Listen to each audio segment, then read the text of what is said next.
Oui, ok. Honorable député, c'est vrai, je suis de Taxawu Sénégal du président Khalifa Ababacar Sall.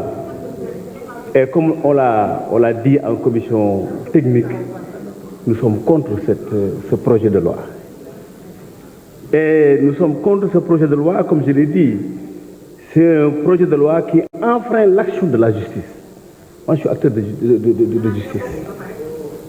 Parce que aussi, les droits des personnes sont des droits inaliénables.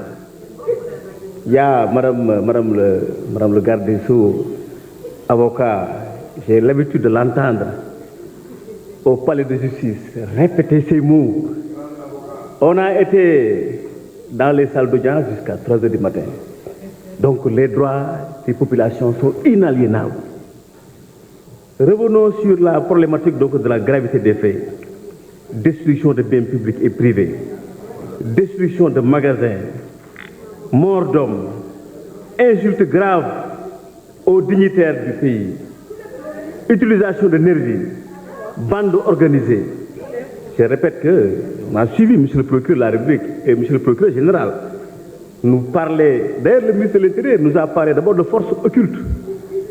Mais moi, quand on a dit forces occultes, j'ai tellement pris peur, et je sais que beaucoup de Sénégalais ont pris peur. On a entendu des dossiers comme affaire des commandos, c'est des dossiers d'instruction, forces spéciales, mortal combat. Écoutez, vous voulez nous faire comprendre que tous ces dossiers-là, qui sont dans les cabinets d'instruction, tout ce beau monde-là qui a été mis en place là, c'est nul et non avenu. Non, véritablement, quand même, ça pose problème. Les victimes, on nous dit qu'il y a presque 60 victimes. Moi, j'habite les Parcelles Assainies. J'ai assisté, j'ai regardé le jeune Fallou Sène quand il courait et qu'on l'a tiré dessus. Déjà, moi, le problème que je me pose, je dis, pourquoi tirer? Et qui a donné instruction de tirer? Et qui a droit à tirer? Mais ça, on en a besoin de ces informations, comme l'a dit le docteur Omar Cissé. L'information judiciaire, ça sert à quoi? C'est pour que le peuple sénégalais puisse être édifié. Un État qui est sérieux a des institutions judiciaires qui fonctionnent régulièrement. Et que ces institutions se doivent de faire le travail. C'est pourquoi la question de l'impunité ne doit pas être discutée au Sénégal. Le Sénégal est un pays de droit. Nous avons effectivement donc dans toutes les instances internationales des magistrats sénégalais qui sont là-bas. Il est important vraiment d'éviter des crimes impunis.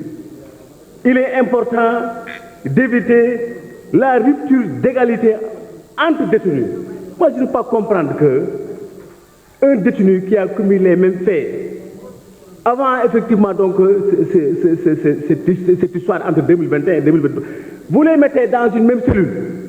Aujourd'hui, cette loi d'amnistie, alors fait sortir l'un et l'autre. Il y a rupture d'égalité.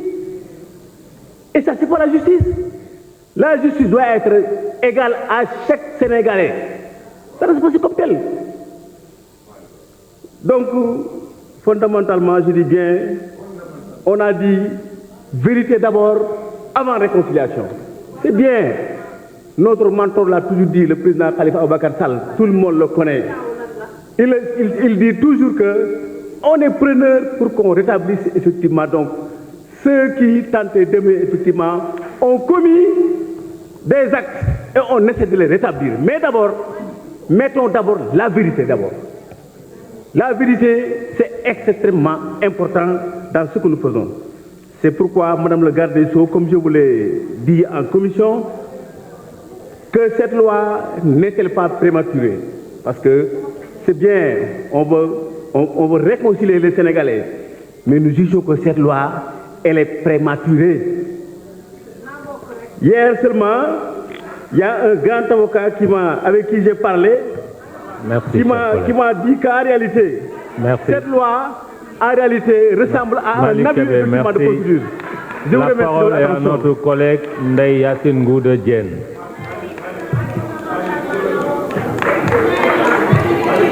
Suivi de Malik Fall.